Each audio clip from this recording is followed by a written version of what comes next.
E aí, meu E irmão? aí, fala Tudo Reinaldo, tudo bem? bem? Como é que Beleza, você e tá, você? cara? Maravilha, maravilha. Me escuta bem? Te escuto bem, você me ouve bem? Maravilha, perfeito. Minha internet tá dando uma oscilada hoje, vamos esperando a galera que tá chegando aí. E aí, como é que foi de viagem? Foi bem? Tô aqui ainda. Pô, maravilhoso, maravilhoso. Frio por aí? Como é que tá o É, clima? tá igual São Paulo quando eu saí de São Paulo. Aqui é Então, outono, né? Ainda não tá muito frio, não. bacana, bacana. Me esquentando aqui pra galera ir chegando aí a gente Maravilha. vai começar. Mas fez E no boa Rio de viagem. Janeiro, como é que tá? Já começou a esquentar ou Cara, não? começou a esquentar. Hoje fez um calorzinho, fez um pouco de calor. Mas o Rio é isso, né? A temperatura vai subindo, mas bem no inverno teve dias de veranico. Se bem que esse ano fez um friozinho legal ali, mas fez um tempo aí de veranico aí. Vamos Na deixando um pouquinho aqui. conferência, na conferência que eu estou aqui, eles divulgaram um estudo, o volume de recursos dedicado a investimento de impacto no mundo alcançou a marca de 1,1 trilhões de dólares. É mais Caramba! do que tem de recurso dedicado ao Brasil, para você ter uma ideia, de fundos que investem no Brasil em qualquer coisa. No E na geral, não só categoria meio ambiente. impacto, não só meio ambiente, social, ambiental, educação é a quarta prioridade dos fundos de impacto, pra você ter uma ideia, globais, dos principais. Olha, que coisa interessante. Mas isso Mas é hoje bom. esse recurso, eu estava falando lá, esse recurso ele está indo muito mais para a África do que para o Brasil, porque a África tem laços muito mais fortes com o hemisfério norte, né, tanto com a Europa como os Estados Unidos, do que a América Latina. A América Latina é Entendi, meio desconectada desse ecossistema de impacto, entendeu? entendi. Então, é um tema extremamente importante, Paulo. A nossa Uhum. live hoje, a gente vai tratar aqui da educação como base de solução, né? E eu queria muito ter essa conversa com você há algum tempo. A gente vai dando uma Uhum. aguardada aqui que a galera que vai chegando aí é uma galera que chega em casa às 7, 8 horas da noite, né? E já tem alguns colegas nossos aí, mas eles vão chegar já já aí, a galera, o horário que a galera está chegando do trabalho. Mas a educação é palco e pauta ad eterno na sociedade brasileira, né, Paulo? Enquanto isso, eu queria muito que você falasse da sua história, Paulo, empreendedora, daquilo que você um dia passou, até mesmo em sala de aula, como ali um operador de direito teve a oportunidade de experimentar as salas de aula. Maravilha. Começo já? Vamos começar já? A gente pode esperar um pouquinho, mas vamos esquentando aí. Maravilha, maravilha. Não, eu acho que é isso, né? Obrigado por abrir o espaço aqui, né, do seu Instagram. Prazer estar contigo aqui hoje. Você é um parceiro aí nessa jornada, né, do Alicerce, que já foi um sonho maluco, já é uma realidade, né? Está com mais de 25 mil alunos aí já no Alicerce. Óbvio que é muito pouco perto do que a gente quer alcançar. A gente quer alcançar milhões, né? A gente está no comecinho dessa jornada que é longa e a gente sempre soube que seria longa, né? Se fosse fácil, alguém já tinha feito, né? Mas Sim, hoje tenho o prazer e o orgulho de viver o sonho que a gente um dia sonhou junto, né, Reginaldo? De construir esse alicerce. não, é E, verdade. e acho que, né, você pediu para contar um pouco da história.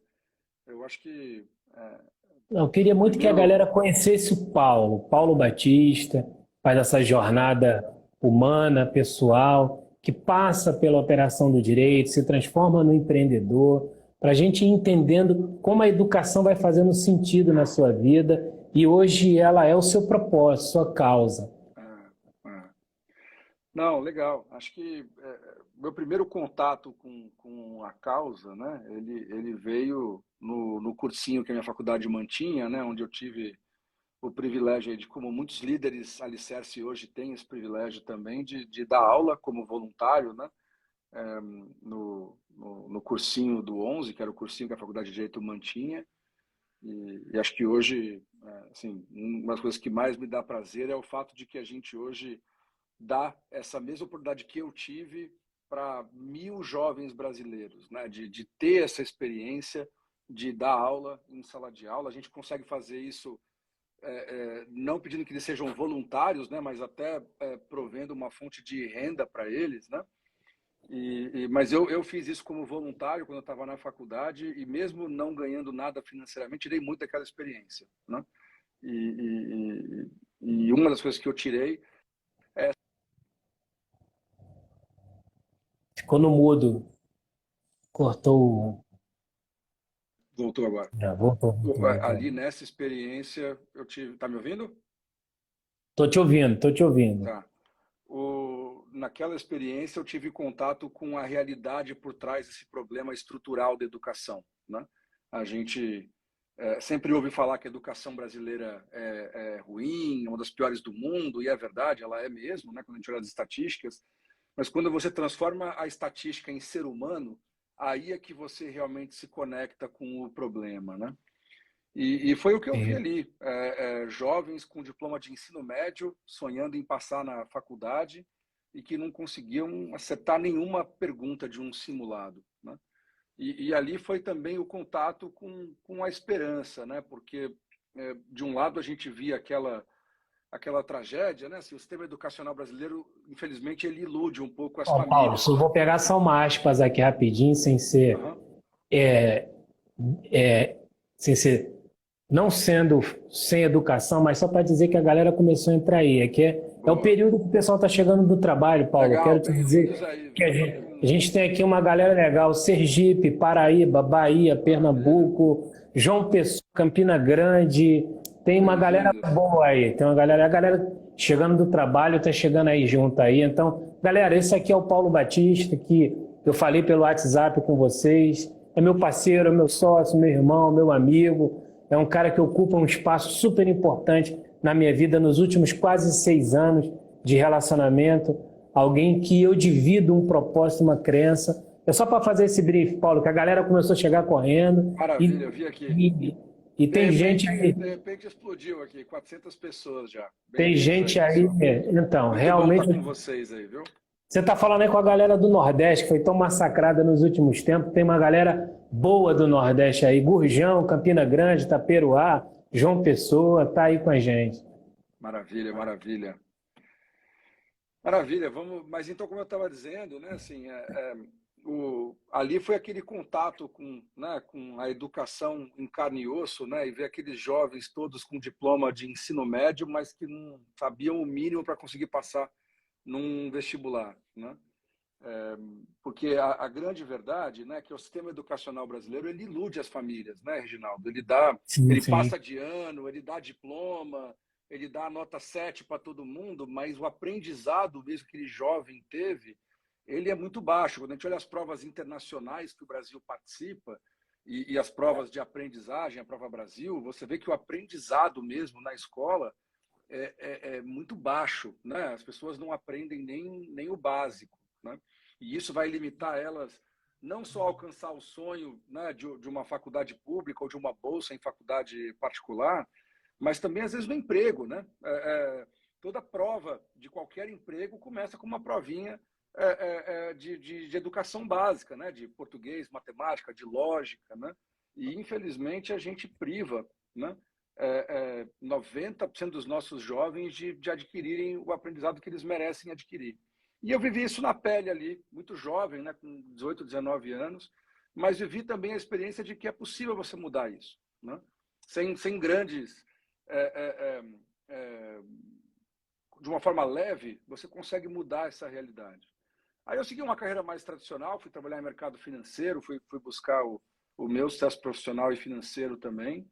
Tive muita sorte, fui encontrando o meu caminho, primeiro no mercado financeiro em São Paulo, depois resolvi ousar em ser empreendedor, construí uma empresa chamada Dental Cremer, que deu muito certo, uma história na qual aprendi muito também e me descobri como empresário, como empreendedor, como... Foi na Dental, Paulo, que você ficou incomodado quando você contou uma história para mim da Dental que nunca saiu da minha cabeça. primeira vez que a gente tomou um café da manhã na Paulista, você falava da tristeza que você sentia quando você punha ali um quantitativo de produtos para a galera meramente contar. Você não queria nem não dar o emprego porque faltava escolaridade total. Você fazia de tudo para dar o emprego, a ponto de você criou um critério ali de teste, pode dizer assim, para contratar, que a pessoa contasse. E numericamente, com a quantidade de 15 unidades, e você encontrava, principalmente na faixa mais jovem, uma dificuldade muito grande de contar, de executar a contagem. Foi nesse momento que você começou essa inquietação? Com certeza. Na Dental Cremer, sem dúvida, foi outra inspiração, né? Eu senti a dor que toda empresa brasileira sente, né? De não conseguir encontrar mão de obra, de não conseguir fechar suas vagas, né? Eu acho que é isso que é a grande oportunidade que a gente tem aqui, né, Reginaldo? Essa conta, ela é cara, né? Do fundo, você fez a provocação ali no seu post, né? Assim, a quem interessa o atraso na educação? A ninguém. Ninguém ganha com isso. Todo mundo perde, né? Eu ali na Dental Creamer, a história que você estava contando, né? A gente cresceu muito rápido, né? No centro de distribuição, a gente foi de 10 pessoas a 700 pessoas num horizonte aí de 5 anos. A gente não conseguia preencher vaga. E tinha vários centros de distribuição ali de e-commerce na região, era um roubando colaborador do outro, era um pagando R$ 50 a mais para o outro. Eu acho isso ótimo, né? Porque tem que aumentar o salário mesmo por competição. Mas a gente não conseguia repor, porque a gente, mesmo exigindo só a contagem, né? A gente botava produtos em cima de uma mesa e falava, conta aí. A pessoa não conseguia contar. A pessoa com diploma de ensino médio na mão não conseguia contar. E aí você vai descobrir a raiz disso está na escola. E aí foi nessa hora que você começa a inquietar? E aí, assim, isso só veio reforçando uma inquietação de sempre, né? Uma inconformidade de sempre com a educação. E aí, em 2017, né, eu resolvi estudar o tema, né? Pô, deixa eu pesquisar isso, deixa eu estudar isso, deixa eu tentar encontrar alguém que esteja resolvendo esse problema ou tentando resolver para ver se eu posso ajudar, né? E eu não encontrei ninguém. Eu não encontrei ninguém que estava atuando em resolver esse problema de forma concreta, fazendo, né, impactando, e que quisesse escalar. Eu encontrei vários projetos que faziam isso, inclusive, por coincidência, todos no contraturno, com resultados maravilhosos, mas nenhum que queria impactar milhões, que quisesse ser ajudado a impactar milhões, né? E foi esse vazio que eu acho que me fez ver que alguém tinha que fazer.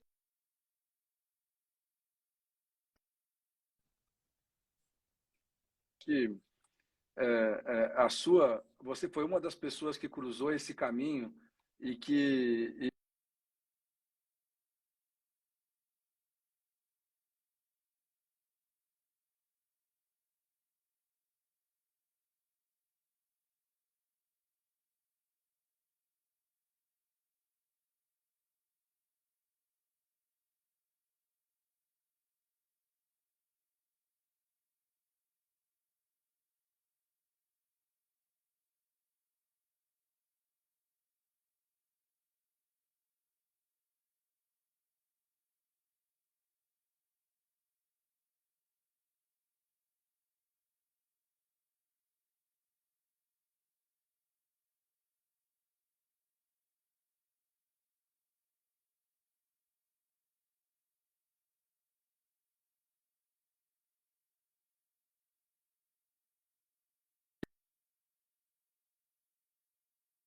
não é um... Voltou. Opa, Havia caído aqui. Mas já contei a história para a galera aqui, Reginaldo, que você conhece. Tava mais retomando aqui, aguardando você voltar aí. Isso, havia caído, começou a trovejar aqui. Mas então, essa tomada de decisão que faz você deixar o empreendedorismo de alto impacto, já sendo extremamente bem-sucedido, somada à sua vocação de vida, ter passado um dia por uma sala de aula, ter assistido e testemunhado a deficiência escolar dos seus funcionários, a quem você sempre trata com tanto esmero e carinho, é que vai levando o nascimento do Alicerce Educação e vai se transformando nesse seu propósito de vida. É isso, é o ajuntamento de tudo isso, né, Paulo? Hoje mais cedo eu estava numa conversa com um grupo de amigos da Bahia. Segunda-feira nós vamos estar lá na Bahia, inclusive vamos levar lá o Alicerce Educação embaixo do braço, e nós estávamos dialogando com relação às dificuldades que o recôncavo baiano vem passando por se desenvolver com relação à baixa proficiência educacional que acontece no estado da Bahia. Mas hoje você, como um estudioso do tema, e nós juntos, eu, você, e um time grande, o Alicerce é realmente um time muito grande de idealistas, de profissionais, de técnicos, de executores, que vai desde os nossos zeladores até os nossos líderes em sala de aula, passando e permeando pela liderança que nós temos. É uma preocupação não apenas da Bahia. Como é que você pode falar um pouco dessa proficiência tão deficitária nacional que tem o Brasil, Paulo? Reginaldo, esse hoje é um problema generalizado, né? Generalizado no Brasil. Eu estava conversando hoje com uma pessoa, inclusive uma das nossas apoiadoras, né? E ela vem de uma cidade pequena no interior de São Paulo, chamada Adamantina, né? E ela estava me contando que até 20 anos atrás, então, assim, ano 2000, tá? Até a década de 90, as escolas do município ainda eram boas, mas que nos últimos 20 anos a decadência foi brutal, né?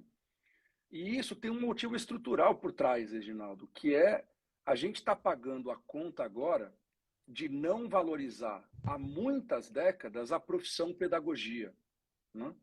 Hoje, ninguém mais quer ser professor. E esse é o problema. O Brasil ele tem um déficit de quantidade, não é qualidade, tá? De quantidade de professor de 30%. O Brasil tem 30% a menos de professores formados do que precisaria ter para dar conta da sua população. Por isso que falta tanto professor em escola, e esse problema está piorando, porque se aposentam mais professores do que entram em faculdade de pedagogia. E isso traz uma pressão de qualidade também, porque se tem pouca demanda pela profissão, né, os critérios de corte de entrada em faculdade também caem. E aí você soma um problema de quantidade, um problema de qualidade da formação do professor, né? Então O quer professor é dizer, o mais Paulo, importante, né, Reginaldo? Então, assim, então, o apagão da educação no Brasil, ele é é estrutural. real, Ele é é real e ele é real. estrutural. Ele é E, estrutural. e, e é muito maior do que o debate sociopolítico, né, Paulo? É um debate de toda a sociedade, é um debate de toda a comunidade nacional, né? Eu fico pensando que a gente tem muitas relações tribais e ainda no Brasil a cultura tribal, com a educação dos entes da tribo, é de toda a comunidade.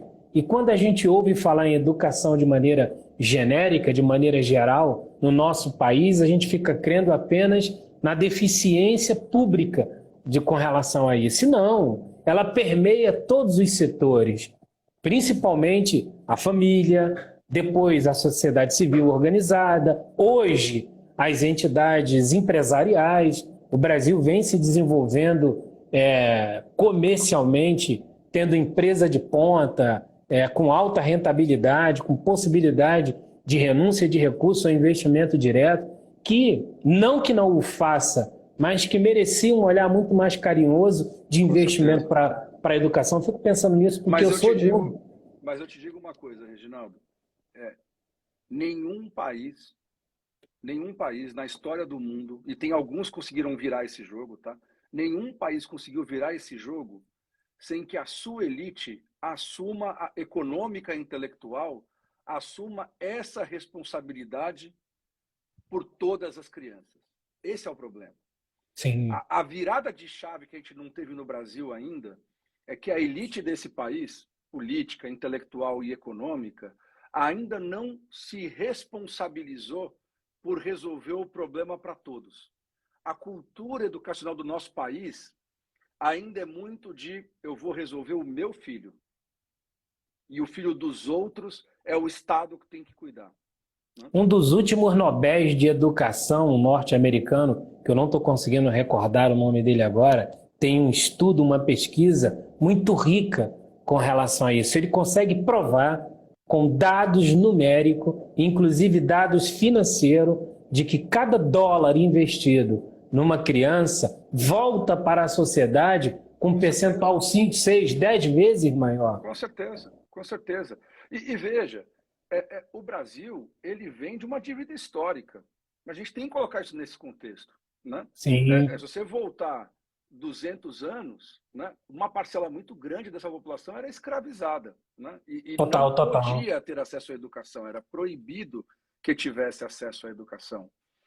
Então, se você vai deixando a responsabilidade em cada família, né, que a família eduque o filho, você não pode botar essa responsabilidade se você não deu educação ao pai, ao avô, ao bisavô e ao tataravô.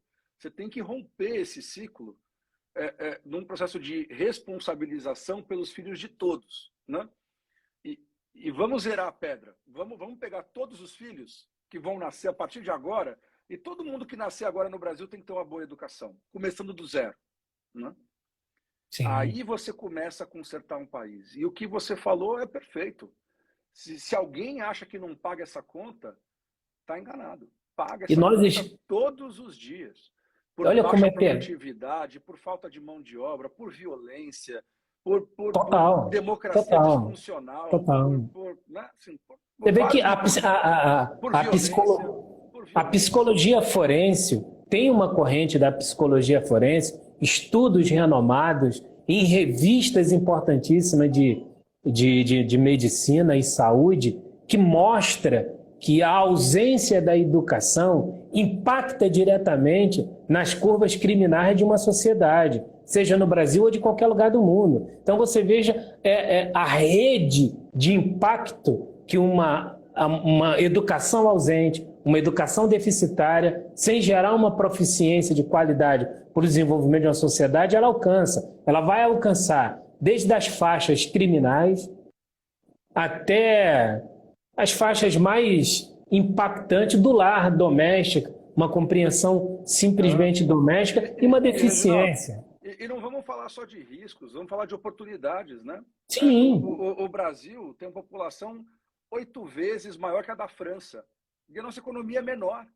Ô, Júnior, entrou o nosso mestre Júnior do Afro-Reg aqui, que também foi sempre um lutador da educação, viu? Esse cara aqui, ele fundou um trabalho, Paulo, é importante você saber, quero comentar isso, que ele fundou um trabalho em que ele, há mais de 20, de 30 anos atrás, ele exigia que todo mundo tivesse uma inserção educacional. Eu tenho o livro dele com a dedicatória, conheço, sou fã do trabalho dele aí.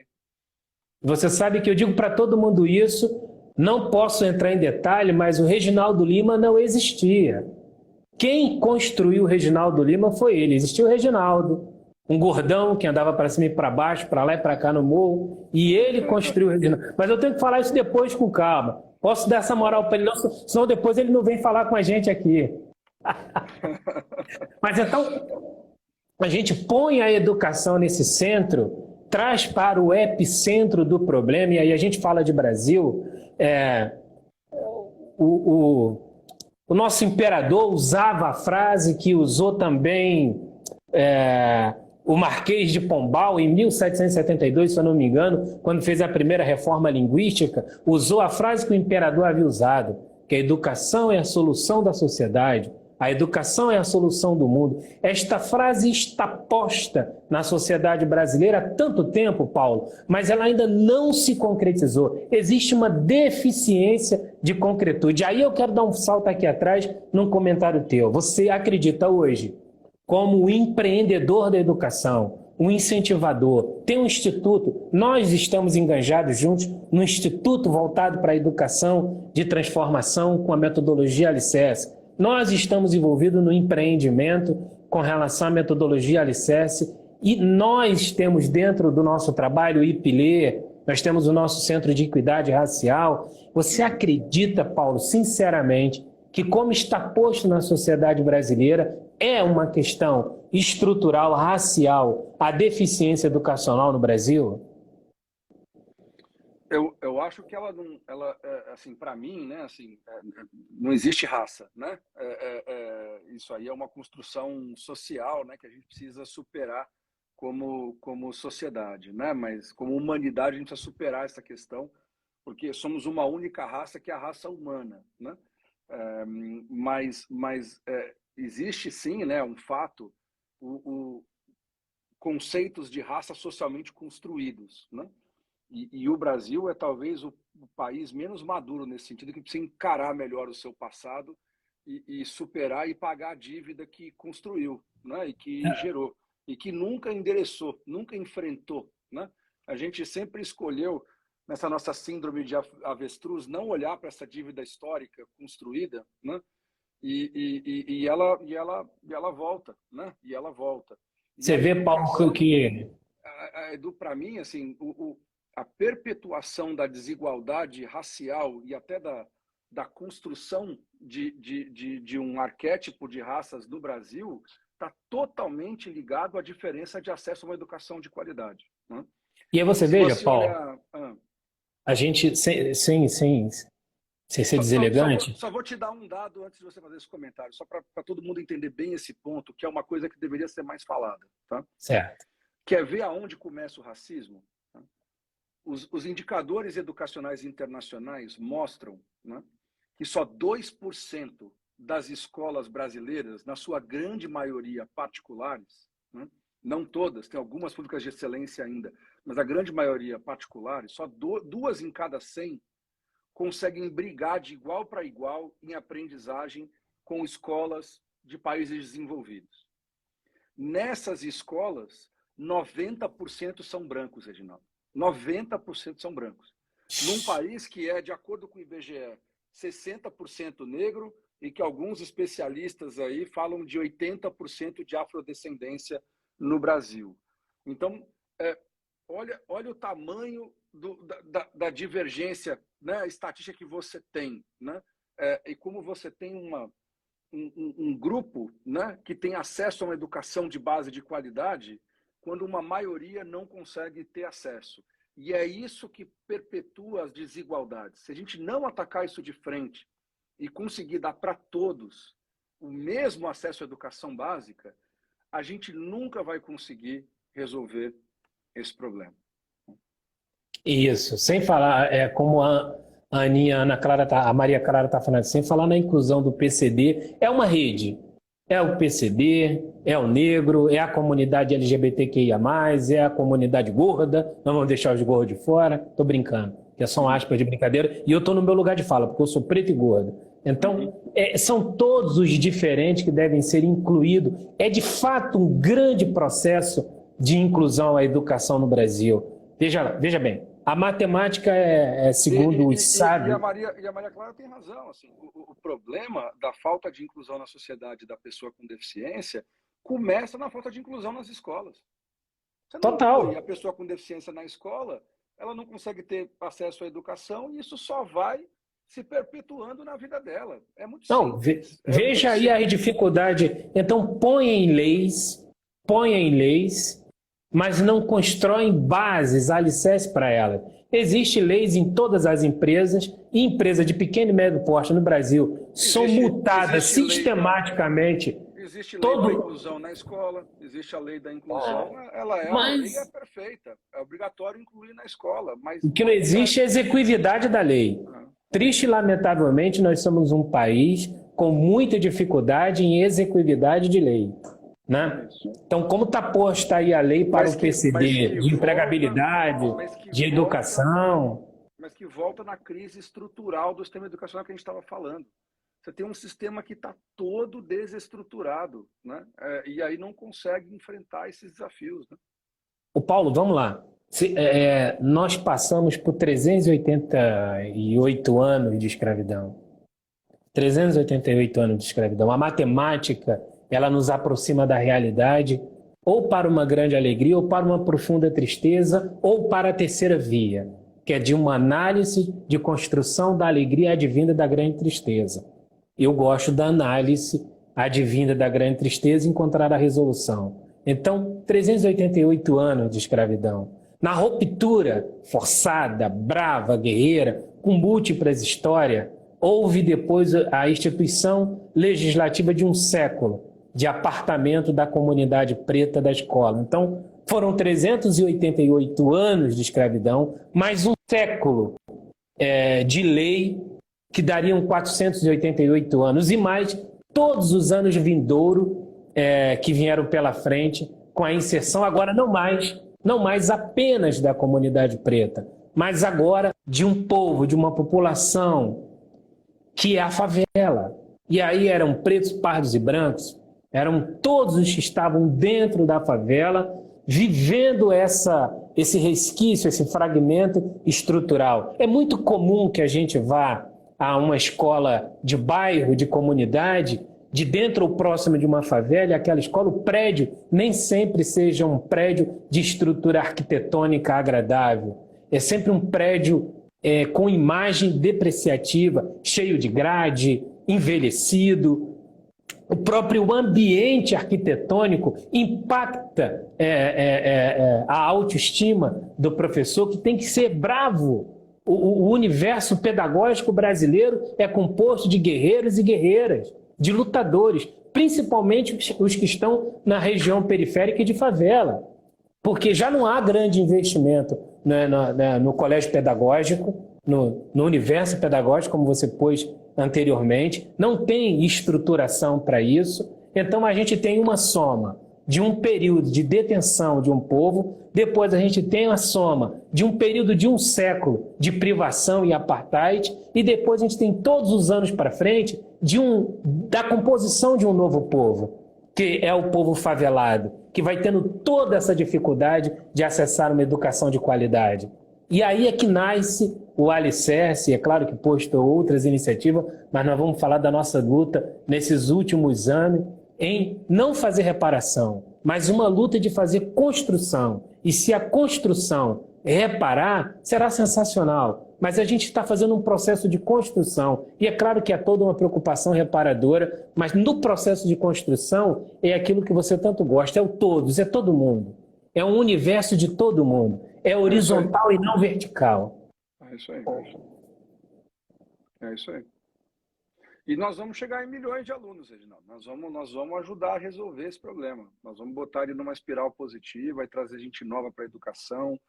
As coisas que mais me dá alegria são ver quantos universitários e jovens a gente traz para trabalhar no Alicerce que jamais pensaram em trabalhar com educação e que, passados 1, 2 anos, decidem seguir carreira em educação. E vão trabalhar em uma escola, vão trabalhar... Isso é porque você precisa trazer gente nova. O problema é gigante. Você precisa formar gente com essa missão da educação no coração. Porque se a gente não fizer isso numa escala gigante, a gente não vai sair do lugar. Não vai sair do lugar. Não, total. Eu fico aqui com... E o Estado brasileiro é um Estado que vai ter muita dificuldade de virar essa chave sozinho, né? A gente vê a dificuldade política do Brasil. É difícil você virar essa chave no Brasil, né? É muito Mas complexo. É por isso, Paulo, que eu entendo como extremamente importante a nossa iniciativa, a iniciativa do Alicerce Educação. Porque é claro que nós estamos observando sobre um olhar cívico, cidadão, o desenrolar da geopolítica interna, da construção das responsabilidades de política pública, mas ninguém está sentado. Não estamos sentados numa cadeira. E toda essa nossa audiência aqui tem uma responsabilidade muito grande, né, Reginaldo? Porque eu sei que boa parte da sua audiência aqui são de lideranças comunitárias que compõem, portanto, a elite do seu bairro, né? E são, né, as lideranças e as pessoas que estão na elite, na condução política, comunitária do seu bairro. Essa galera precisa puxar a bandeira da educação, precisa exigir, precisa pedir, precisa atuar, precisa, né? A beleza da educação é que se você fizer um pouco melhor, se você fizer melhor, se você melhorar o que está aí, você tem efeitos multiplicadores depois, porque faz muita diferença. É aquilo que você estava lembrando da história da Dental Creme. Se a pessoa Entendi. não sabia contar, Aham. ela aprende a contar, ela já consegue um emprego que ela não conseguia antes.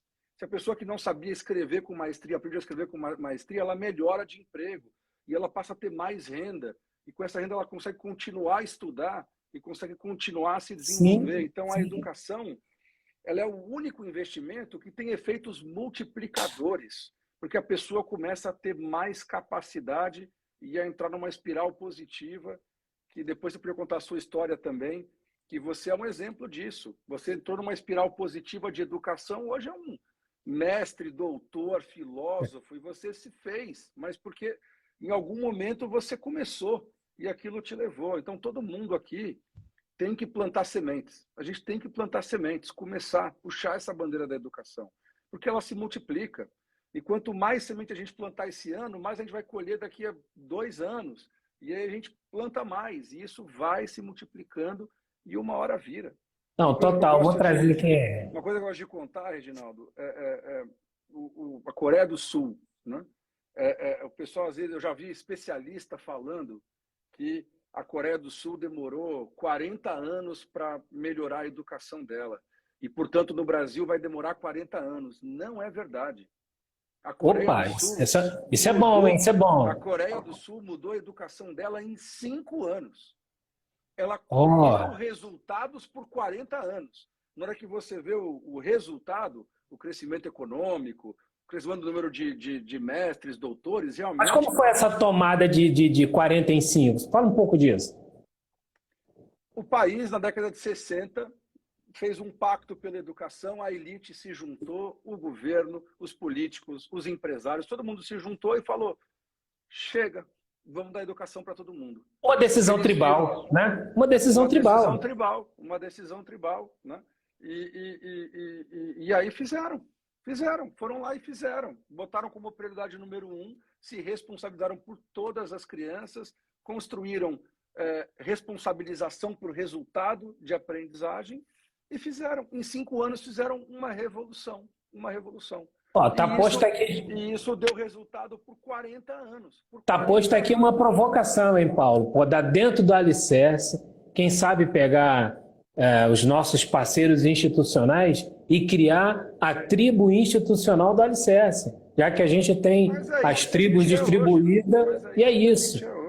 Essa responsabilidade de todo mundo. Olha, Paulo, me preocupa muito nessa caminhada de vida, ainda passar pelos recantos do meu estado, em alguns lugares que a gente tem oportunidade de estar pelo Brasil, e de ver toda essa angústia, e de saber que nós temos na mão a metodologia que ela, embora seja sistematicamente capaz de levar num período de tempo de aceleração boa, o conhecimento ela é sensacionalmente simples. A gente tem visto grande resultado. Eu posso em 2 extremos e trazer esse resultado. Recentemente nós estivemos no nosso polo de Brasilândia, reunido com liderança de Brasilândia e de Capão Redondo. E para minha surpresa, até trocava isso com você, eu vou trazer isso aqui, porque é importante. Quando a liderança do Capão Redondo disse: eu tenho 35 crianças aqui, e ninguém sabia que ele tinha 35 crianças do Capão Redondo em Brasilândia. Ele disse: eu tenho 35 crianças aqui. E eu os acompanho, tá, Reginaldo? E eu os acompanho porque parte dessas crianças são filhos e filhas de quem está no sistema apenado. Então eu tenho que olhar muito eles e eu tenho visto a melhora deles no comportamento. E ele é muito envolvido porque ele não só é líder comunitário, ou seja, lidera a união de moradores de lá, como ele também tem um instituto que faz trabalho com jovens. Ele falou: então, eu tenho visto impacto na educação dos que eu mandei para lá, aqui comigo. Eu tenho visto impacto na família, no diálogo da família, aqui comigo, quando a família... Então, os 35 de lá que estão aqui tiveram uma melhora significativa. É mágico. E eu no outro extremo, para fechar aqui o raciocínio e passar para você, o outro extremo, Duque de Caxias, Baixada Fluminense, Rio de Janeiro, Jardim Gramacho. Esse ano Eu tive 2 vezes lá e, estando lá, a gente nem foi dialogar diretamente com o nosso polo, porque a gente sabe do trabalho do nosso pessoal, mas ali, aquele circo em torno, aquela região do entorno, o pequeno diálogo com o vizinho, com o pai, com a mãe que está deixando. Então, esse impacto exercido na família de igual valor. Brasilândia, Capão Redondo, Baixada Fluminense, Jardim Gamacho, Rio de Janeiro, aonde a gente tem um IDEB e um IDH dos menores do estado. Sim.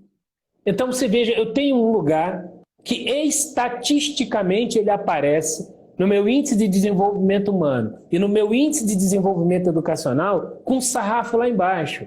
E eu tenho um polo, um núcleo lá dentro sendo desenvolvido que está iluminando, impactando diferente do que os 2 índices que avaliam mostra a cidade como um todo. Então, isso leva a gente ao entendimento. Isso é infinito. É incrível, é incrível. Então, isso serve até de motivação para os que nos ouvem hoje, para os que estão conosco aqui, que desejaram estar conosco, que é de casa, que é da Casa Alicerce, entender quão importante, como isso tem que estar encaixado no nosso propósito e alcançando as pessoas e aqueles também que estão aqui, que são lideranças. O que você falou, né, Reginaldo?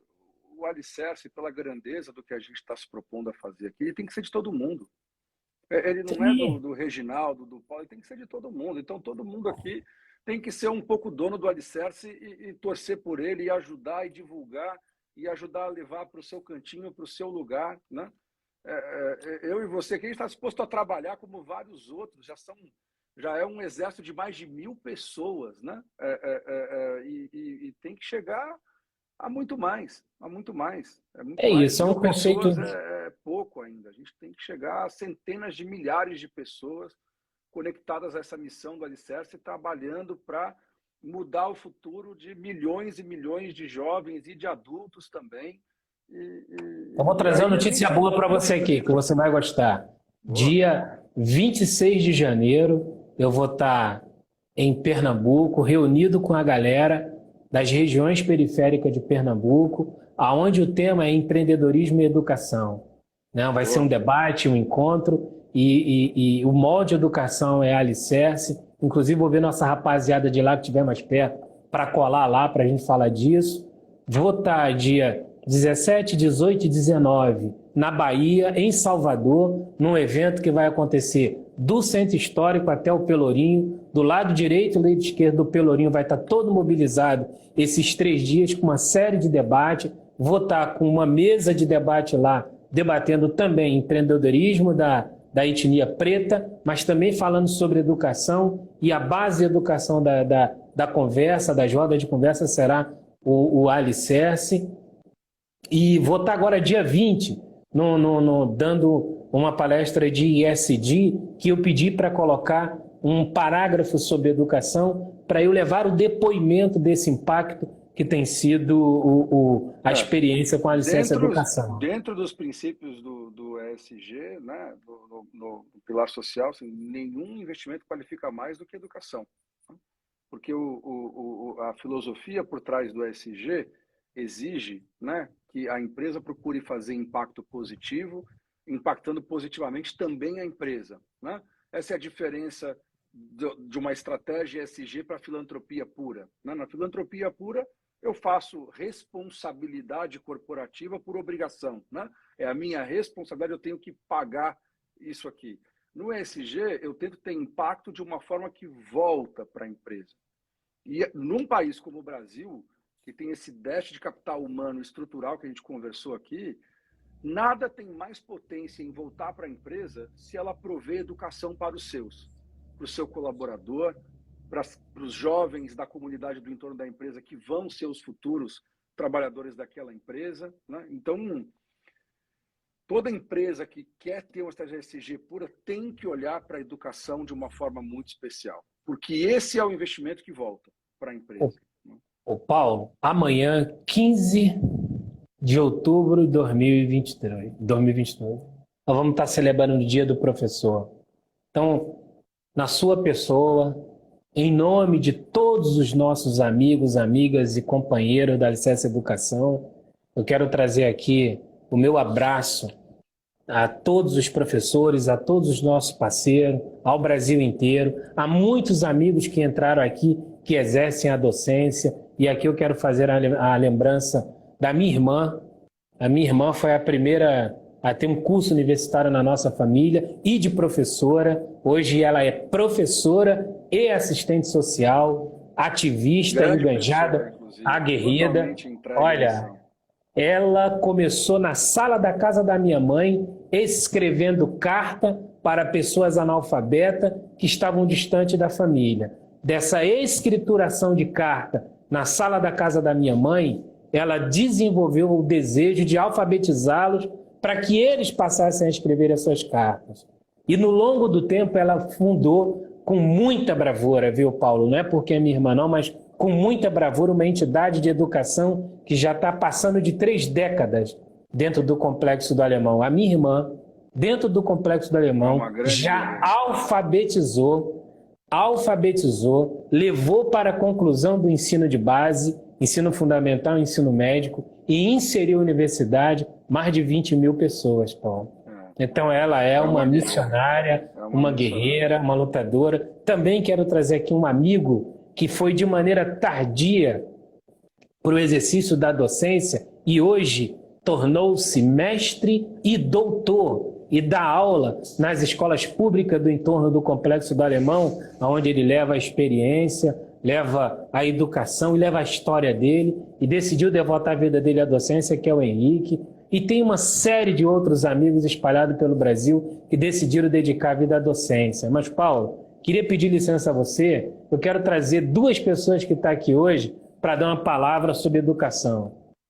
Eles estão aqui assistindo a gente, eu pedi que eles assistissem a gente por causa do tema de educação. Olha, e aí, garotada, beleza? Então, e aí, fala aqui para o tio Paulo e para os amigos do papai, João Pedro, meu neto, fala alto aqui. O que a educação significa para você? É a esperança, principalmente do nosso povo preto. Opa, deu nas pernas agora. Bacana. Esse é o meu neto, João Pedro, e esse é o meu filho, Miguel. E aí, O que significa educação para você, meu? Futuro da humanidade para a humanidade melhorar. É isso aí. Isso aí, então, Paulo. Isso aqui é o motivo que o nosso trabalho com a educação não é um trabalho, é uma missão. É isso aí. Porque você com os seus, eu com os meus, todos os nossos com os nossos, e o Brasil como nosso. É uma comunidade realmente tribal. É por eles, viu, Paulo? É por eles que a gente cada dia levanta, é por eles que a gente traz energia, e eu quero agradecer a você, Paulo, por ter escolhido esse propósito, essa luta, e vou passar para você para a gente encerrar aqui junto aqui. Maravilha. João Pedro, Miguel, primeira coisa, essa missão vai precisar de vocês, viu? Vocês são privilegiados porque vocês tiveram um pai, no seu caso um avô, que teve a visão de dar educação para vocês, e eu sei que ele dá todas as oportunidades para vocês. Vocês têm que pegar isso e se apropriar hoje da missão de educar os outros, como a tia e a tia-avó de vocês fez, que o seu pai contou aqui agora. Então vocês têm que pegar essa missão da educação e levar ela no coração de vocês de verdade. Vocês dois, daqui a alguns aninhos, têm que estar ajudando nesse desafio aí, que é o desafio desse país, dessa nação, da humanidade, né? Como vocês colocaram muito bem. Reginaldo, só posso agradecer o espaço aqui, meu amigo, e toda a colaboração e tudo que você faz. Dar parabéns para você também, porque você é um professor, você é meu professor também.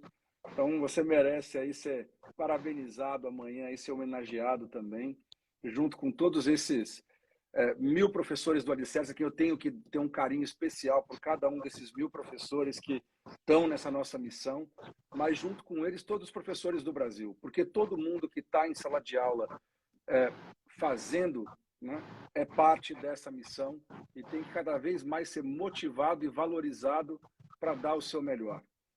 E fechar repetindo o que eu falei, qualquer melhoria em educação se multiplica. Então vamos fazer o máximo possível, vamos dar o máximo possível, o mais rápido possível, porque o desafio é gigante, o desafio é gigante. Então, quanto mais a gente começar, mais essa multiplicação pega potência e mais a gente chega lá.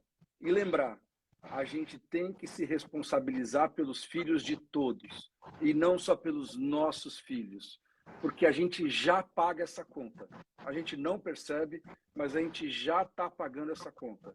Então vamos resolver, porque quem mais tem a ganhar é cada um de nós. Principalmente as pessoas da elite que estejam nesse grupo aqui, a elite econômica, a elite política, a elite comunitária, tem diferentes formas de elite. Todo mundo que se vê numa posição de liderança se responsabiliza por esse problema. Pega as crianças do seu bairro e resolve todas elas. Resolve todas elas. Com o alicerce, com alguma outra solução que tenha, cria outro, copia, faz igual, mas vamos resolver esse problema, porque ele se multiplica. Essa solução se multiplica e a gente vai colher os frutos disso por muito tempo. Muito tempo. E obrigado, Reginaldo, pelo espaço, pelo tempo, pelas 700 pessoas que estão com a gente aqui, que cada uma delas saia imbuído desse propósito de multiplicar esse impacto, essa solução. E é isso. Eu que agradeço. Agradeço a cada um, a cada uma, a todos, todas e todos, respeitosamente, que estiveram conosco aqui. Nós temos, Paulo, muitos amigos de muitas direções. De verdade, nós somos uma pequena tribo de amigos e amigas, da qual você e todo o alicerce faz parte. E é muito importante. Então, mestre, sei que é madrugada aí onde você está, pouca gente sabe que você está do outro lado do oceano. Obrigado pelo seu esforço, pelo seu sacrifício. Vá descansar, venha preparado, porque a luta é grande ainda. Tem uma estrada longa pela frente. Obrigado aí a você, a todos os professores e educadores do Alicerce e a todos os professores brasileiros e a todos do mundo, em particular e em especial, todos aqueles que educam em condições deploráveis, catastróficas, mas não deixam a missão. Então aqui o nosso obrigado e nossa gratidão, viu, Paulo? É isso aí. Boa noite, pessoal. Obrigado a todos aí. Abraço. Tchau, tchau, Valeu. tchau.